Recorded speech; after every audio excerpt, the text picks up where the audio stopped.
Shalom, Bapak Ibu saudari terkasih. Ini suasana Natal, jadi kita akan merenungkan firman seputar Natal, saudara. Iya, hari ini saya akan ngajak saudara merenungkan perbedaan Natal sejarah, jadi sejarah kelahiran Tuhan Yesus di kandang Bethlehem lebih dari 2000 tahun yang lalu, dengan Natal makna rohani atau istilah saya Natal pengalaman. Jadi Natal sejarah versus Natal pengalaman. Ya.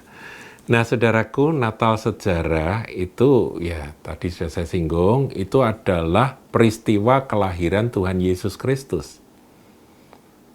Bayi yang adalah Sang Firman yang menjadi manusia. Dan itu sudah terjadi lebih dari 2000 tahun yang lalu di sebuah kandang ternak di kota Bethlehem, Yehuda. Nah, saudara, peristiwa kelahiran dari Tuhan Yesus itu tercatat di dalam dua kitab Injil, yaitu Matius mencatat itu, kemudian Lukas juga mencatat itu. Markus itu bahkan tidak mencatat akan peristiwa kelahiran Tuhan Yesus, karena Lukas itu langsung Tuhan Yesus sudah tampil begitu ya. Kalau Yohanes, nah itu istimewa, saudaraku. Yohanes itu menceritakan tentang praeksistensi dari Tuhan Yesus sampai dia menjadi manusia. Nah, ini memang 4 Injil ini kan memportret Tuhan Yesus itu secara berbeda-beda, saling melengkapi. Tapi ada 2 yang menceritakan secara sejarah tentang hal-hal seputar kelahiran Tuhan Yesus di bumi ini. Secara sejarah, yaitu Injil Matius dan Injil Lukas. Nah, sudah bisa baca sendiri ya, ini hari-hari ini kita mestinya banyak membaca riwayat tentang kelahiran dari Sang Juru Selamat, Sang Mesias. Nah, Natal pengalaman, saudara, itu beda. Natal pengalaman itu adalah peristiwa rohani yang terjadi pada masing-masing kita, di mana Sang Juru Selamat itu lahir di dalam hidup kita. Buat saya pribadi, saya boleh katakan ya, tanda kutip, Natal di mana lahirnya Tuhan di dalam hidup saya itu, hadirnya Tuhan, lahirnya Tuhan dalam hidup saya itu tanggal 21 Agustus 1976, sekitar jam 8 malam pada waktu itu saya menanggapi akan altar call. Tidak terlalu banyak yang maju sekitar mungkin 12-13 orang, dan saya salah satunya, saya maju ke depan untuk menerima Tuhan Yesus sebagai Tuhan dan Juru Selamat. Itu peristiwa Natal pengalaman, pengalaman rohani, saudaraku.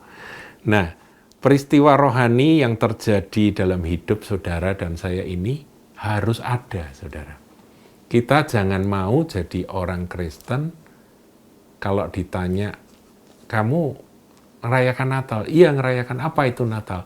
Natal adalah peristiwa kelahiran Tuhan Yesus Juru Selamat di atas muka bumi yang kita rayakan. Merry Christmas, Happy New Year, Malam Kudus, Sunyi Senyap, Jingle Bell, dan sebagainya. Apakah seperti itu? Iya, itu tidak salah, saudara. Itu Natal sejarah.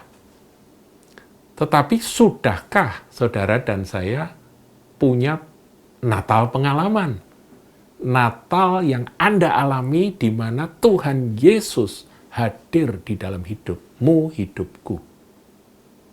Saya tidak katakan bahwa pengalaman saya menjadi standar ya, bahwa harus tahu tanggalnya, itu tidak. Tapi saudara tahu pasti bahwa saya sudah punya Tuhan Yesus di dalam hidup saya. Berarti Tuhan sudah pernah lahir. Tuhan sudah hadir di dalam hidup Anda, hidup saya. Nah, ini yang penting untuk kita renungkan, bahwa ada dua jenis Natal. Natal sejarah itu harus kita ketahui dari kita mempelajari akan cerita Natal dari Alkitab ini, dari kitab Injil. Tetapi Natal pengalaman itu jauh lebih penting, saudara. Jadi bahwa Tuhan lahir di dalam hatiku, di dalam hidupku ini, dan dia menjadi raja. Saya menyembahnya seperti orang-orang Majus menyembah dia. Saya memberikan persembahan hidup kudus dan berkenan kepada dia karena dia adalah raja saya, Tuan saya, majikan saya selama-lamanya. Nah, ini penting, saudara. Ya, saya akan ajak saudara untuk melihat Injil Yohanes. Ya, kalau tadi saya katakan bahwa Injil Matius dan Injil Lukas menceritakan secara sejarah, sekarang Injil Yohanes.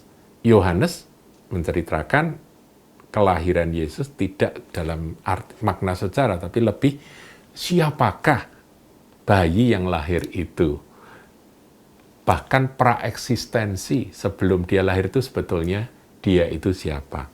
Nah, kita semua sudah ngerti, saudaraku ya, Injil Yohanes itu Injil yang luar biasa, diawali dengan kalimat pada mulanya adalah firman, firman itu bersama-sama dengan Allah dan firman itu adalah Allah. Jadi Yesus itu sudah ada bersama-sama dengan Allah dan Yesus itu sudah ada pada mulanya, dan Yesus yang diceritakan kemudian itu di dalam Injil Yohanes ini adalah Allah karena dia adalah firman. Firman yang bersama-sama dengan Allah dan firman yang ada pada mulanya dan firman yang adalah Allah sendiri. Ya, jadi itu awal dari Injil Yohanes. Nah, kemudian ayat 12 ini adalah Natal pengalaman, saudaraku ya. Natal pengalaman itu dituliskan di Injil Yohanes 1 ayat 12. Dikatakan, tetapi semua orang yang menerimanya. Pertanyaan, apakah saudara menolak atau menerima? Ketika firman itu datang menjadi manusia untuk menebus dosa saudara dan saya. Kalau kita menerimanya, dikatakan tetapi semua orang yang menerimanya. Orang-orang Yahudi menolak, saudara. Ayat 11 katakan bahwa orang Yahudi menolak. Dikatakan ia datang pada milik kepunyaannya secara daging. Tuhan Yesus lahir sebagai orang Yahudi, dia datang, dan memang bagi Allah, bangsa Yahudi adalah bangsa pilihan kan. Ia datang pada milik kepunyaannya, tapi orang-orang kepunyaannya itu tidak menerimanya. Menolak artinya. Yahudi menolak Yesus. Yang menerima hanya sebagian kecil. Ayat 12, tetapi semua orang yang menerimanya. Kita bukan bangsa Yahudi secara jasmani, tapi kita menerima dia. Kalau saudara dan saya menerima dia, secara pribadi kita menerima dia, kita akan diberinya kuasa supaya menjadi anak-anak Allah. Yaitu mereka yang percaya dalam namanya. Orang-orang yang diperanakkan bukan dari darah atau dari daging, bukan pula secara jasmani oleh keinginan seorang laki-laki, melainkan dari Allah. Sampai digambarkan sejelas itu, bahwa peristiwa kita ini menjadi anak Allah itu seperti seakan-akan kita dilahirkan kembali ketika kita menerima Yesus sebagai Tuhan dan Juru Selamat kita pribadi. Ini Natal pengalaman rohani, saudaraku, ya. Nah, jadi bagaimana dengan saudara dan saya? Jangan sampai kita ini seperti dalam ayat yang tertulis di Wahyu 3 ayat 20 ya, tentang jemaat Laodikia yang dikatakan Yesus mengetok pintu, nunggu kalau ada orang yang membukakan, kemudian baru dia masuk.